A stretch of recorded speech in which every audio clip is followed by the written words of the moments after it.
All right, we're glad to know you're still here with us on Kakakize African Voice. It's that time of the program where we look at the national dailies and the front page stories, and we will be introducing our reviewers who will be joining us to, of course, do some analysis, as always, of some of the major headline stories that are captured on the very front pages of Nigerian newspaper.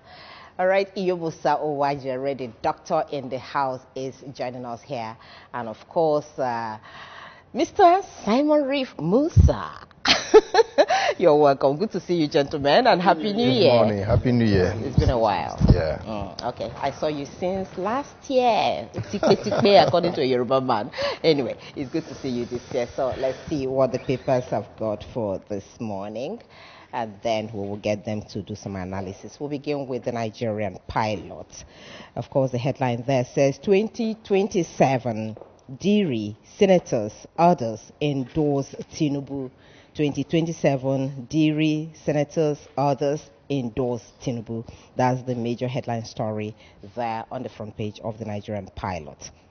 And then we move on with the Vanguard newspaper, I think, the next paper on the line.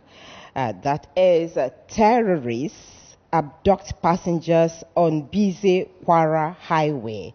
Terrorists abduct passengers on busy Kwara Highway. You can check out details of that story. It's on page 2 of the Vanguard newspaper this morning. All right, we move on to other papers. All right, let's look at leadership. Leadership paper heads with, "We won't endorse any presidential candidate." That is from leadership paper.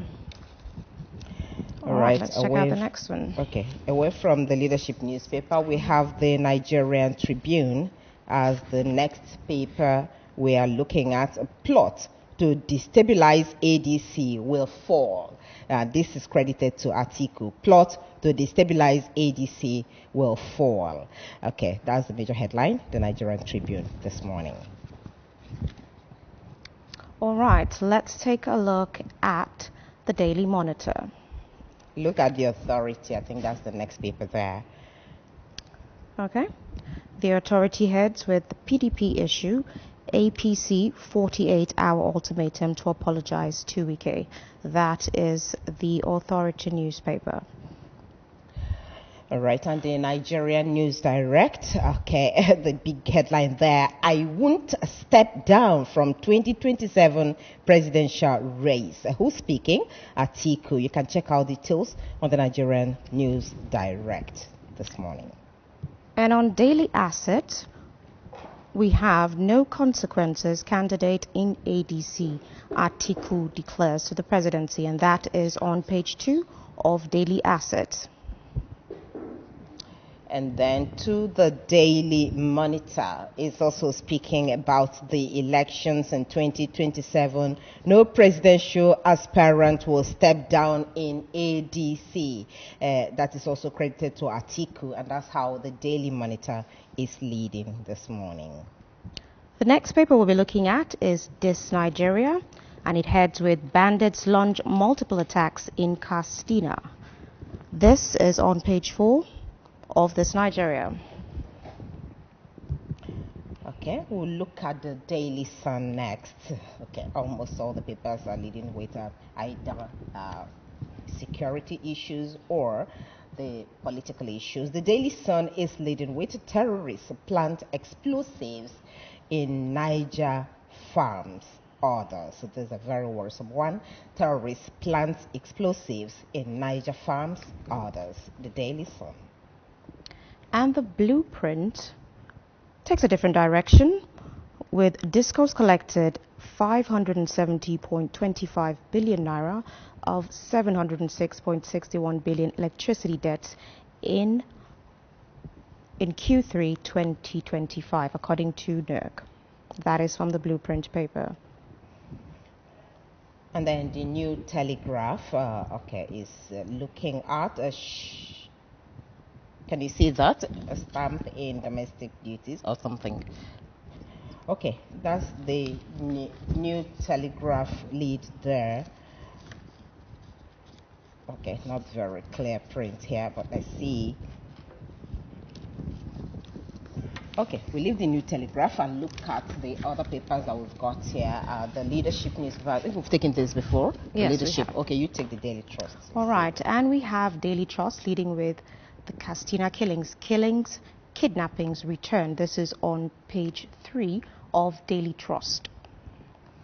All right, and that's the last paper we'll be bringing up this morning. So let's look at the papers and the major headline stories this morning. Let's begin with the lead of the Nigerian pilots. Of course, it says DRI senators, others endorse Tinubu. That's talking about 2027 election. As so many other papers also talk about 2027 election from different angles. The ADC is at it, with article saying, hey, nobody is going to step down. No consensus candidate. Everyone would go to the field and slug it out.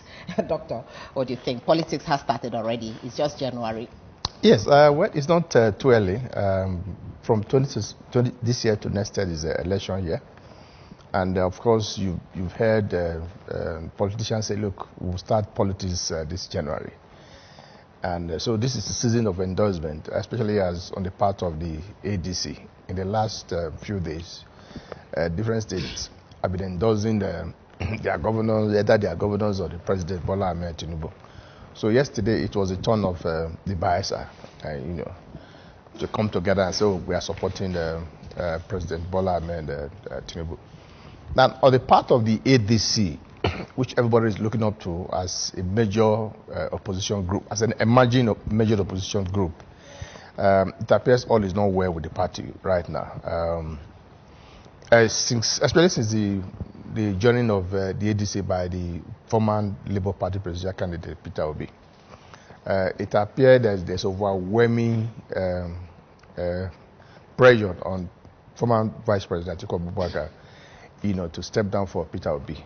And if you be following the trend on the social media, you'll discover that Atiku campaign group is overwhelmed with that call. And I'm sure they were forced to issue a statement yesterday to say, look, Atiku is not stepping down for anybody. In a democratic space, all the candidates are allowed to contest the primary.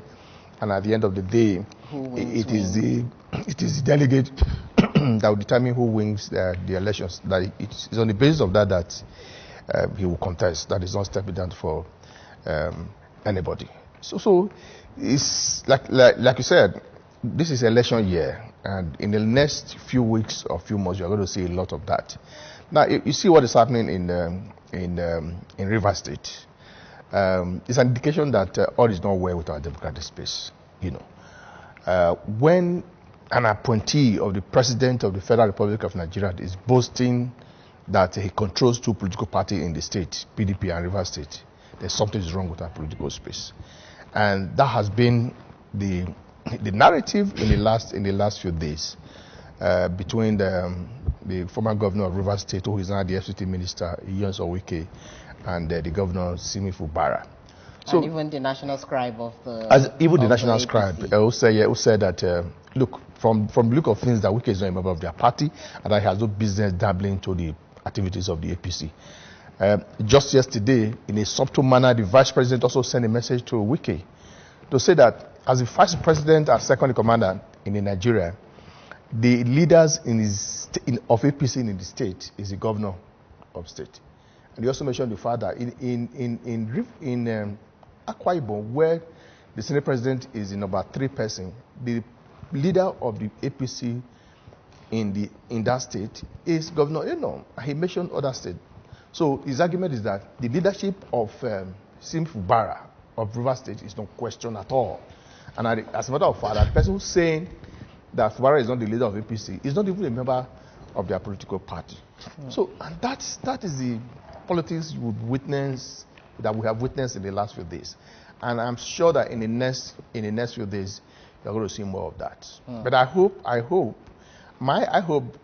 that everybody will play according to the rules. And this is where the regulating agencies, I'm talking of the Independent National Electoral Commission, comes in to dictate how the game should be played, because INEC is the referee of this game as far as politics is concerned. So he must stamp his feet this time around and ensure that everybody played according to the rules. What is your take on that, Simon? Well, it is not new for the former vice president to say he won't step down. It's been recurring statement. But I think he had to say that against the backdrop of the mounting pressure. I'm very disturbed. When people go to politics, are you going to serve the people? Is it the position that matter? Why I say this is there are some people coming up now to say, oh, if Peter Obi does not get the ADC presidential candidate, they will back out. Why is that? But these are the electorates. Do you understand? Yeah. And we know, if we're going to say the truth, does Peter Obi have that support of those people that constitute the ADC, and he'll be able to do certain things that he will grab that ticket? Well, except something happened, because all they need to do is to mount pressure on Atiku to step down. But the truth of the matter is that Atiku has come out time and time again that he will go in to throw his hat in the ring. So I think it's for the Peter Obi people, or those people that are mounting pressure on him to step down, to say, hey, let's do the needful. And this also happened. What would be the needful in your own thinking? What would be needful is that get down to the people that matter. Get down to those that will become delegates. Because yes, because the people that are talking on the social media are not delegates, so will not even be, many of them are not delegates, yes, or will not be delegates at the primary. It's quite unfortunate that some people simply use the social media to kind of drive their political ambition, but that is not so. You have to really go deep and get those people that matter to do the job for you. So, as Atiku has come out... In your opinion, who are the people that matter? The delegates, of course. Those people that will decide who picks the ticket. And we know, as much as we are concerned, or as I am concerned, the former vice president has a very strong hold. So, for the former Labour presidential candidate just jumping from one party to the other, all in the zeal or getting a ticket, I think that is not the issue. The issue is that get down to the people that matter. They are the people that will choose. But in all of this, let me really you know, whether we like it or not, globally, a social platform, social media has become a huge choice for political campaign, and social platform, you know, have also played a huge role in determining who win the elections, whether in US, whether in Britain, whether in Nigeria. Different research have also been able to establish that social media play a huge role in electoral campaign. Now, as for Atiku and Peter Obi, whether we like it or not, Atiku alone cannot get the ticket of the ATC and win the presidential elections. He needs the support of everybody. Likewise, Peter Obi. He also needs the support of Atiku if eventually he wins the primary. So none of them can single-handedly boast as, look, if I get the ticket, I will win the election without the support of the other of the other parties. But I think that's what Atiku is also saying, that they should just let the field be a level playing ground. Exactly. So even if that presupposes that if Peter Obi wins, Atiku would have to support him based on the fact that he won freely and fairly, isn't it? Exactly. But that has to be based on arrangement. It's based on persuasion. You know, when you say not grandstanding. Yeah, when you say Peter Obi supporter is mounting pressure on Atiku to step back, it's part of the politics. But the truth of the matter is that in doing that, there has to be a consensus among two of them, that whoever emerges as winner, the other party will support him. So, and that's how politics is. And that's why, as popular as Buhari was in the northern part of the country, he contested election three times, and he could not win that race until he got the support of a major coalition from the south, and that's how he was able to win the elections. So whether Atiku is popular in the north, or whether Peter Obi is popular in the southeast, they can't win that presidential election alone unless there's a support from. So where does this north versus south, turn, so to speak, that when it comes to zoning? Where does it come in the ADC? That was where I was going. Both of them, Peter Obi and Atiku, now they are saying, look, if I win the primary, if I win the presidential elections, I'm going to do one term. But I think that game is more or less on the popular side of Peter Obi, because the Northern was the president of this country for 8 years, and that's why you have Bola Ahmed Tinubu as the president now, hoping that the South will do another 8 years. So if there is a near consensus among the ADC that the South should do another 4 years before they hand over power to the north, then the game favor Peter Obi.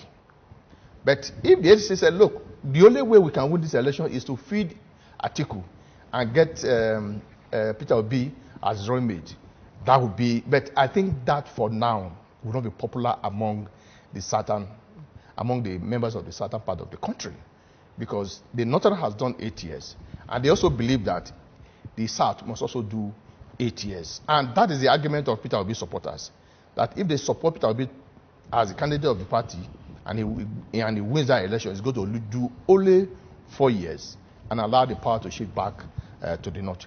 So if you look at the game within the ATC now, it does not favor Atiku at all. Some would also tell no you matter how popular, zoning is not part of the constitution. Yes, it's not written. It has become a gentleman agreement.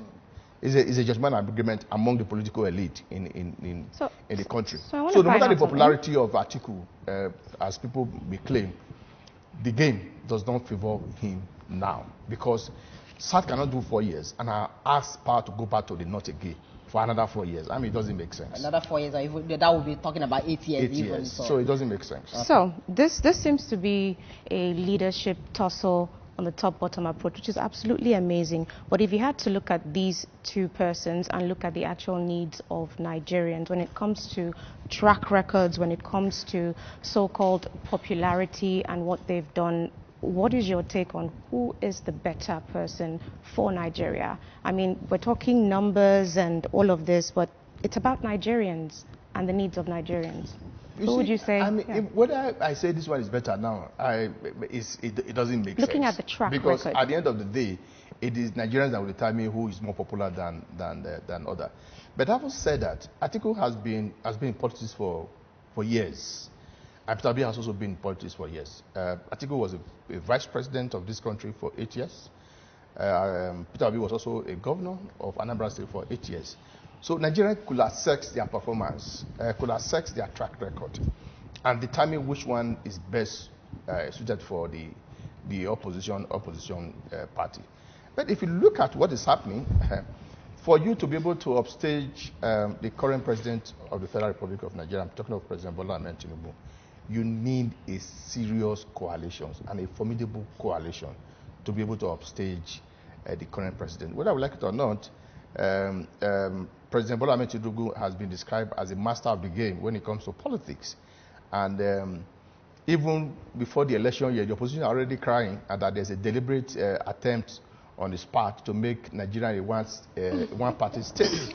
And so, in other words, the opposition are already feeling the heat of the current president. So, for them to be able to defeat him in an election, yes, as a city president who understand the game very well, who understand the instrument of power very well, you need a strong and a well-organized coalition to be able to do that. Okay. This division within the ADC, this division within the PDP, I'm afraid might not be able to achieve that unless they get serious with the game right now. What is your take on it, Simon? Well, let's get his take on this. I am very happy unless you have come back to me. Let me tell you certain things. Yes. Social media is different and politics is different. If we're going to go by what the social media did in 2023, we say his Labour, Peter Obi would have become the president of this country. So you have to take that into consideration. And when you compare the social media in Nigeria and the social media in developed countries, they are two different things. These are people that are independent out there. They are really to push and ensure that their own candidate, what they want to see happen. Because see, when I think Barack Obama, even before the election took place, it was very, very clear from the social media, from all the participation, that it was very clear everything was inclined for his victory. But in Nigeria, it's a very different matter because the dynamics are not the same. If certain people are now saying that Atiku must step down or should step down because it is the South this and South that, well, it is a gentleman agreement. And if they don't want to uphold that in ADC, that is their party principle. So allow them to do what they want to do. So what I'm simply trying to say here is that the ADC, as my friend just said, is just a conglomeration of people just seeking for power. all we are trying to do is just seek for power. Everybody wants to be president of this country. Of course. Everybody would have thought that, oh, if I were the president, I would have done better than Bola Ahmed Tinubu. Well, because you've not become the president, we've not been given the chance to see whether you will become a better candidate or a better president. So what one is simply saying here is that we should be a little bit cautious when we talk about the social media. Because they are two different things. These politicians sit down. So social media votes are not reality. Where you're coming they are from not reality. is that at least even if the campaign is going on in social media space, they should also ensure that they get the buy-in of the delegates who will do the voting during the primaries. But let's look at some of the comments coming on social media. In fact, Doctor, somebody is even accusing me. He said it's even a shame that I cannot pronounce your name correctly till now. So maybe you will do that lecture so that we can specify whoever is talking to me there, really. What's his name? At Mega Donti. So, he said your name is Uwu. He said Uwu Giaren, not Uwa Giaren. So, which one is the correct He's one? right. Uwu Giaren. Uwu Giaren. Uwu Giaren. Okay, so I've got it right. I will not annoy you anymore. At Mega Donti, that's your problem, really, this morning with everything we are talking about here. Okay, but there are others who talked about what we're doing. Atiku is a major concern in ADC in terms of destabilization. That's how at Francis Madwe put it. And then Ochere Ome Nana says okay. Let's take from Zokti. Yes, okay, Zokti says, then let's remove sentiments. The South has ruled more years than the North since the advent of the present democratic dispensation. Interesting. Okay. While I think it's the same Zokti that is saying people become obsessed with others for no reason. Okay. Chairman Mayor also said, if ADC fails Atiku, then the party is working for Tinubu's re-election. It is full of Tinubu's old loyalists and friends, of which Atiku is among, a whole lot of them. So we'll come back to that. Very quickly, a very interesting one from this amazing Zokti still. Okay. He says, Tinubu has no right to change the constitution to favor him. Trump will fetch him out like a cup of water. Okay, interesting. So comments coming from our viewers online. So, but let's look at the Vanguard newspaper up next, away from politics now. We go to security matters. This is a very worrisome one. Terrorists abduct passengers on busy Kwara Highway. That's one of very, worrisome stories. And then there's another paper that also talked about how they are planting, bombs, explosives on farms and other places in Niger again. So I don't know. Let's put this story two story together. And what's your take on that? Well, I think the terrorist activities is concerning. In spite of the bashing on the part of the president or the security agencies, I don't think, no matter how heartless somebody should be, we'll be happy seeing what is happening in Nigeria today. I think there's general consensus that the security agencies and the federal government, the subnational government should be given all the support to be able to deal with these issues. Whether we like it or not, we're not dealing with a local terrorist here. We're dealing with a very sophisticated, well-funded terrorist group, And that is the kind of group that we are waging war against. So it's not going to be very easy. I said it here a long time ago, that it's not something you have a key to switch off overnight and it will be switched off. Otherwise, if you look at the cost of the weapon that these people are using, the cost of this explosive bomb that they are planting everywhere, it runs into millions of naira, even in dollars. And the question you should ask yourself, where are they getting the money to do all these things? It shows that the enemy we are dealing with, they are not just in Nigeria here. There's also an external influence as far as this world is concerned. And that is why the government should also seek the support of a well-organized country, to help defeat these enemies. They are not just local enemies. There are also some external dimension into it, because of the kind of money that you require to be able to sustain this war. Now, if we were to be local enemies, I'm sure that our security agencies, led by the military, would have since flushed them out. But we're not dealing with local enemies, we're dealing with external enemies. People who believe that if we allow Nigeria to grow at the pace it's growing, then there will be something else. So they are envious of our country, and they are doing everything to ensure that we are perpetually, be in a war situations. And that's exactly what Nigeria is experiencing. Whether we like it or not, one cannot accuse the present government of not taking action against this enemy. We've seen that, from the security agencies, from the DSS, from the army, from other security agencies, even from the president, from the Office of National Security Advisors. You could see a deliberate and sustained effort to be able to contain the activities of these terrorists. And they are doing that. But all we need now is how do we rally around the security agencies? What more assistance do we need to be able to deal with these situations? Now, if you look at this budget this year, I think the president has showed that, look, this time around he's determined to ensure that the military or the security agencies are well funded, or in an attempt to decimate this enemy. Like I said, the world is not going to be very easy. The enemies are not known. They are scattered everywhere. Some of them are outside the country. They strike, and before you know it, they go back to the neighboring country. So we need the support of the regional group, regional country, like the U.S. and Israel, who are promised to assist. So we need them. It happens during President Goodluck Jonathan, where private army had to be recruited, to support the effort of our security agencies. Yes. And at that point, we almost winning the war. Until Buhari came to power in his usual grandstanding, people thought, because he was an ex-general, he was going to switch off the problem within 6 months, and drove those private army back. And at the end of the day, we compounded our problem. For a good 8 years, under the regime of the former military general, the security issues, did not abate. Did not abate. I mean, it tolerated to the extent that, we're witnessing killings of hundreds of people almost on a daily basis, including his own state, Katsina. Katsina today is one of the most dangerous states in terms of insecurity.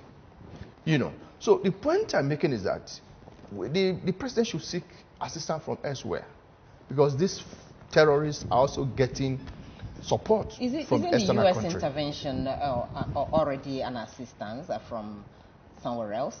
You think it's not enough just yet? It should be a deliberate and sustained effort. That is the point I'm making, in terms of intelligence gathering, in terms of the military equipment, in terms of personnel, to be able to deal with this. It's not something because you want to have a deal. One strike. Yeah, because you want to have a business deal with Nigeria. So, okay, you use strike once, and at the end of the day, you expect the president to come and discuss with you. In this, your assistance. So, what do you want in returns? I think that is the politics of President Donald Trump of the United States. But if we really need assistance, that assistance must be deliberate, and it must be sustained until the enemies are defeated. So are you saying that Donald Trump should approach this the Venezuelan style? Are you saying that we're not seeing as much impact from the U.S.? No. Before I get to that, it's not Venezuela. But the point I'm making is that Donald Trump is not. I think Donald Trump is not serious. He's not really serious in helping Nigeria. Because if he's serious, you could see. I think what matters to the U.S. president is about, business, deals. He's a transactional person.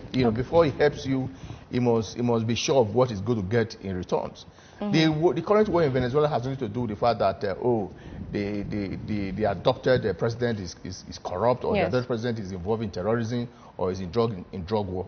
It is about the oil of the Venezuela. Don't forget that Venezuela has the highest number of oil reserve in the entire world.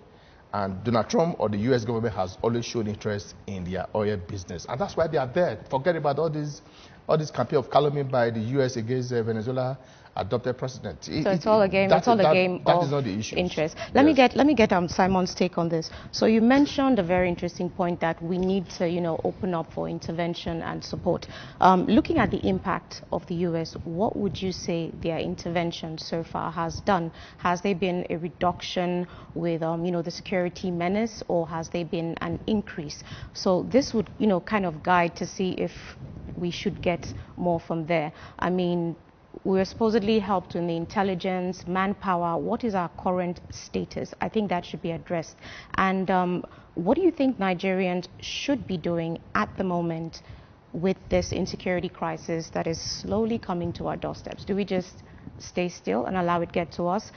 Do you think there should be a formal address from our leaders on this? Well, much as I agree that we need support from the international community, we should also understand that real security exists among the people. Let me tell you, it's weird, it's inscrutable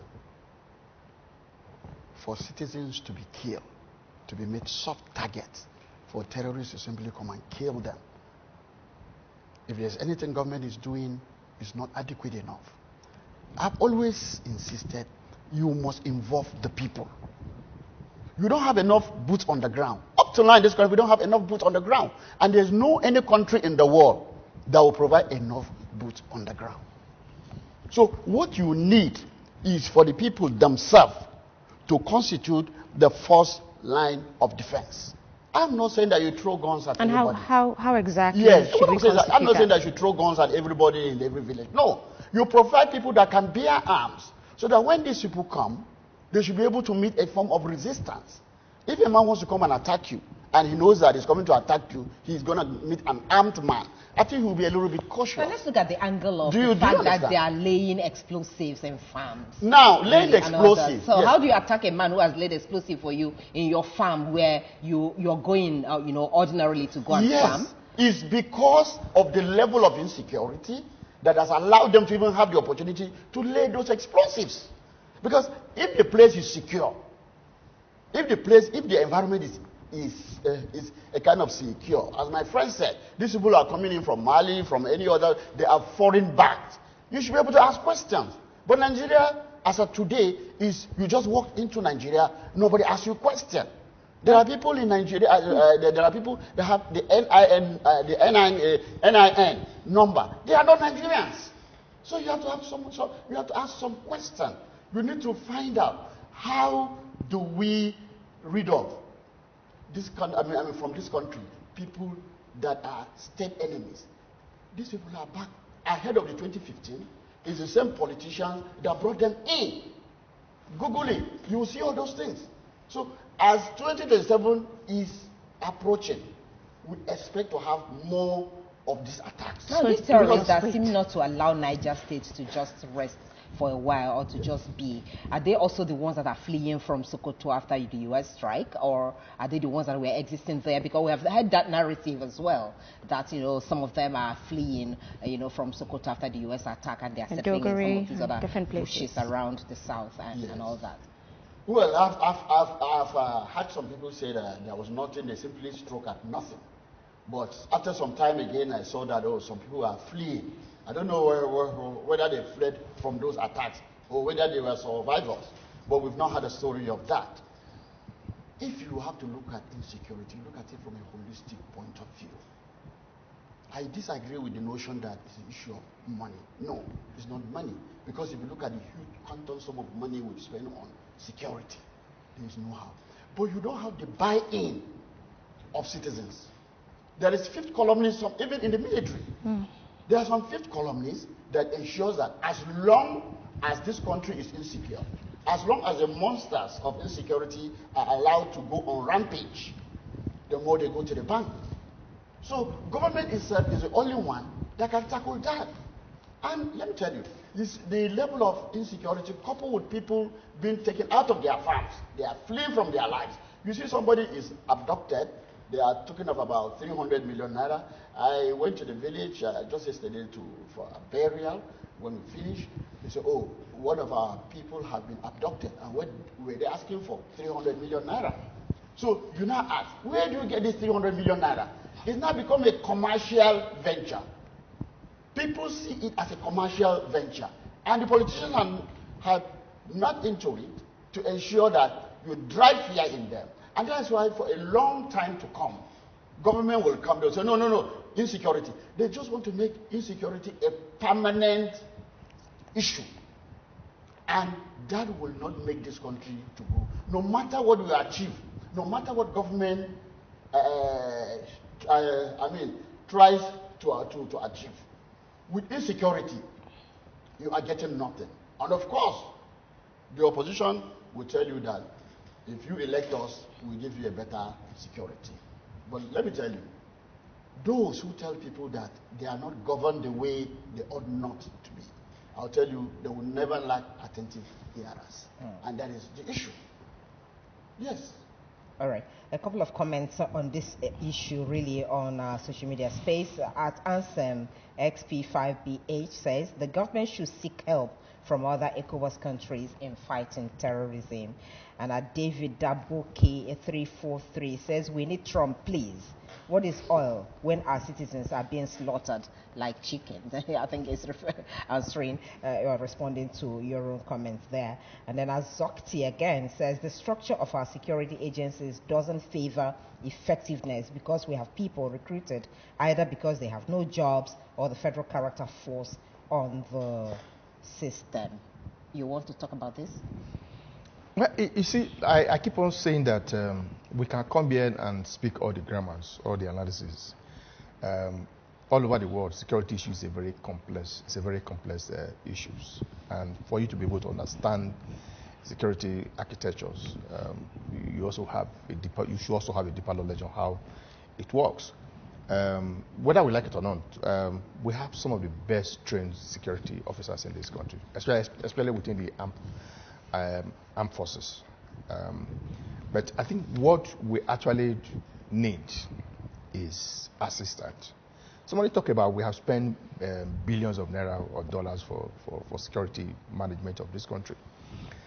In the last annual conference of the Nigerian Guild of Editors, we invited one of the best brains in the military, a retired general, Lucky Rabo, to help us understand the security situations in these countries. And the man opened our eyes to the security situations of these countries. But we talk about, Nigeria has spent billions of naira, we are not getting the result. And the man said, even the security vote of the US alone for 1 year, can outnumber our entire budget for 10 years. This bullet they shoot almost every day. Sometimes the cost of that bullet that they use every day can run into billions of naira.